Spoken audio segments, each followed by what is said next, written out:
Good morning, welcome all of you, Vande Mataram. So this morning we are going to have a brief discussion on a great topic, that is on supramental transformation. The topic of discussion for this glorious morning will be on the supramental transformation. So everything we are going to discuss from the writings of Sri Aurobindo. It is a big topic. We have planned, and of course we have decided to go in details, of course, in on triple transformation.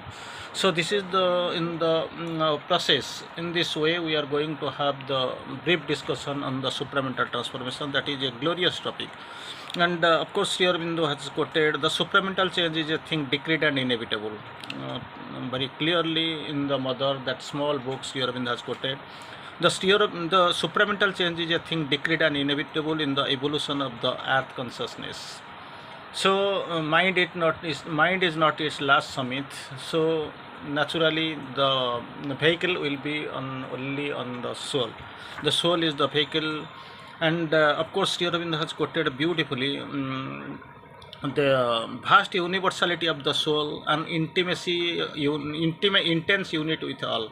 Two things Sri Aurobindo has quoted initially: a vast universality of the soul, that is the first condition. Second, an intense unity with all is the base and the fixed condition of the supramental consciousness and the spiritual life.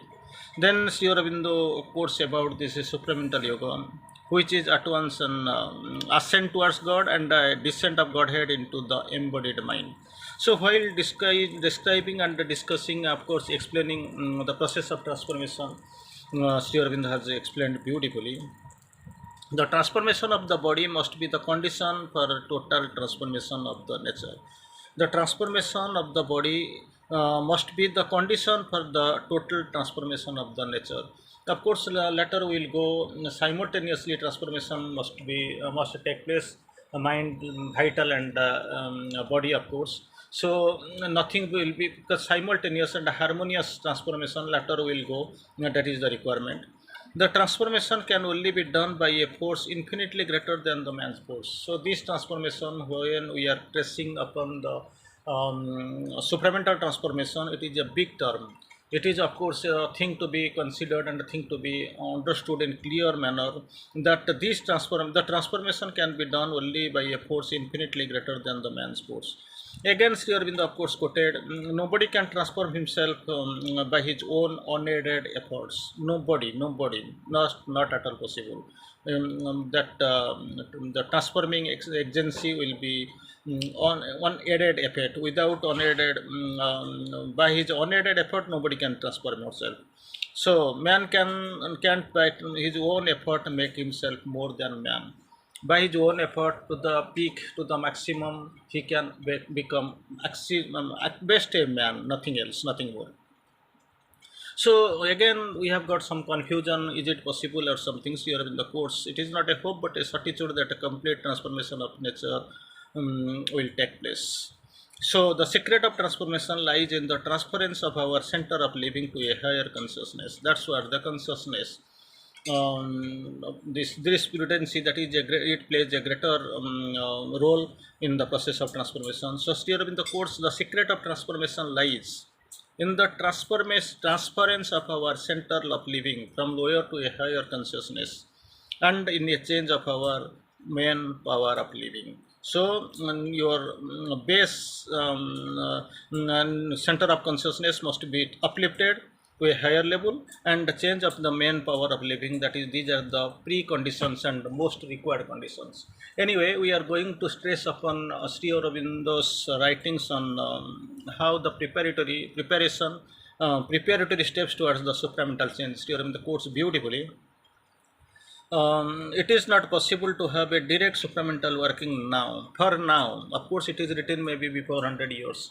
But the thing is that still now we are in the just born stage. That is what the requirement, when previously where we are now, also they are itself same point almost we are standing, or it is actually we are going down and down. So it is not possible to have a direct supramental working now. The Aadhar is not yet ready. When Sri Aurobindo quoted, explained that was the point of time. Now itself almost nothing more has been changed. First, One must accept the indirect working which prepares the lower planes of the supramental chains. So that preparation must take place. Accept the indirect. So direct working, it is very difficult, not at all possible, not yet have been accomplished. So one must accept in order the in an indirect working which prepares the lower planes of the for the supramental chains. Lower parts, lower planes, it must be prepared, and one must be ready so that these lower planes for the supramental chains it must be prepared out. Again, Sri Aurobindo quotes beautifully, the gate of the supramental can be smashed open like that. Already we have known that descent of the supramental force in the playground when it took place. Mother took the hammer when had the word time has come. So like this, it hammered like anything. Then mother had a beautiful quotation that greatest moments are least noisy, and the advent of the supramental force does not come by beating up drums. Like this, we have heard brilliant golden messages on this golden occasion. Of course, this is the golden day. So here also Sri Aurobindo quotes, it must not, we can't be smashed upon like that. The Aadhar has to be steadily prepared. Three conditions Sri Aurobindo has quoted. Aadhar must be steadily prepared, number one. Changed, number two. Made fit for the supramental descent. So these are the requirements already we have seen. Prepared, and the second, of course, it will be changed and steadily prepared, changed, and become fit for the supramental descent. So these are the three conditions it must be done. There are several powers between ordinary mind and the supramental, several planes your powers here in the course between the ordinary mind, of course, and the supramental. There are several powers, and there must be opened up.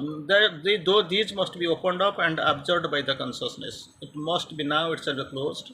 It must be opened up and absorbed by the consciousness. It absorbed by the consciousness means there is almost no linkage and nothing. Simply it is existing but remains unabsorbed.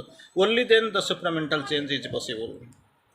Again, there was a beautiful quotation saying was there: receiving power from supramental when we are not conscious. When we are not conscious, the receiving of the power, that is here in the course, it is a strange idea. It is strange because unless otherwise you are conscious, the receptivity is not at all developed in man. Receiving power from supramental when we are not conscious, it's strange. When one is not conscious, one can still receive the higher force. There is a possibility. Still can receive the higher force. The divine Shakti works out from behind the veil, even if it is not coming and we are not receiving or something little by little going on. Because of this, divine Shakti works out from the veil. Otherwise, in the ignorant and unconscious condition of the human being, she would not be able to work it at all. At all, because this is the also in the course the two things. This human nature, this earthly nature is ignorant and unconscious, and where this power very difficult for it to work. So from behind the veil it spreads, it actually controls. But the nature of the force of our action is modified to suit the conditions of the sadhaka. It depends, personalities, conditions, how the condition of the sadhaka, thus it works. One must develop a very full consciousness. One must develop a very full consciousness before one can receive anything from the direct supramental power. Already we have heard one is direct, one is indirect. Indirectly it is working. For to receive the direct supramental power, actually one must develop the full consciousness. Not only consciousness, here in the course, full consciousness. And one must be very advanced in consciousness, full consciousness. And again, still in the course, one is with full consciousness and very advanced in consciousness. So these are the two things. And to receive something fit in modified through overmind or from the supramental region, this has to come, the power it has to come, because already Sri Aurobindo has quoted many in between mind and the supermind there are many powers. Directly it is very difficult to grasp and to use it, so indirectly it is coming. So therefore man must be now the condition is ignorant and unconscious condition, so one must be fully conscious, number one, and second one is actually very advanced in consciousness to receive the direct supramental force, maybe, or from the force from the higher planes or over mind. Against your in the course beautifully, that is the supramental influence and supramentalization. Supramental influence and supramentalization here in the course beautifully. Whom then supermind was actually certainly here in the course. No part of nature has been supramentalized. In answering one question here in the courts, no part of the nature has been supramentalized. That is not possible because with it is a latter it will show this. Listen, this is a harmonious process. So supramental influence must come first. It is the criteria. Supramental influence will come first.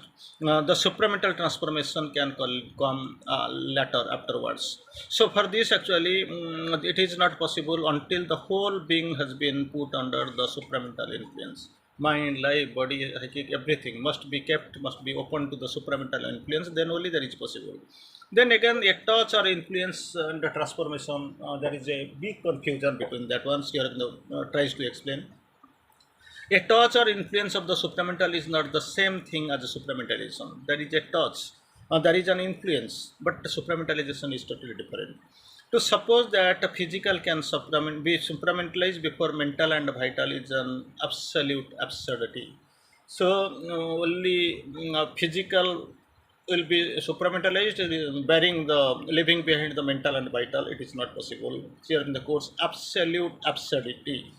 When I said that mind and vital could not be supramentalized as long as the physical was left as it was, untouched by the supramental descent. So simultaneous process, one will be supramentalized, the rest will be like this. It is not possible simultaneously. There will be a surrendered principle, sorry, harmonious principle, harmonious unity. Against your in the course beautifully, a miracle can only be a moment's wonder. Sometimes we feel some miracle will be there and all. Miracle can be only a moment's wonder. That's what. Then Sri Aurobindo tries to explain a change according to the divine law can only endure. That is actually long lasting. That's what. But actually, if we feel that miracle can be done, it is possible. But thing is that it is very lower lasting, smaller, for a very limited period. Moments wonder.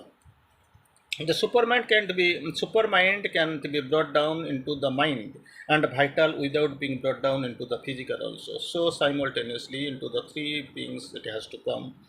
One can feel the influence or get something from it. Number one, you can feel the influence, and second, get something from it. But bringing down means much more than that. It will come touch and influence, that is a different issue, but you are proceeding, you are ascending, and you are getting the touch and bringing down and helping in the of course in its working in the downgraded plane. It is totally different. The supermind is a harmonious whole. That's what I was trying to quote. It is a harmonious whole. It is not the mixture of light and ignorance, nor the mixture of light and darkness. It is the physical mind, not the supramental.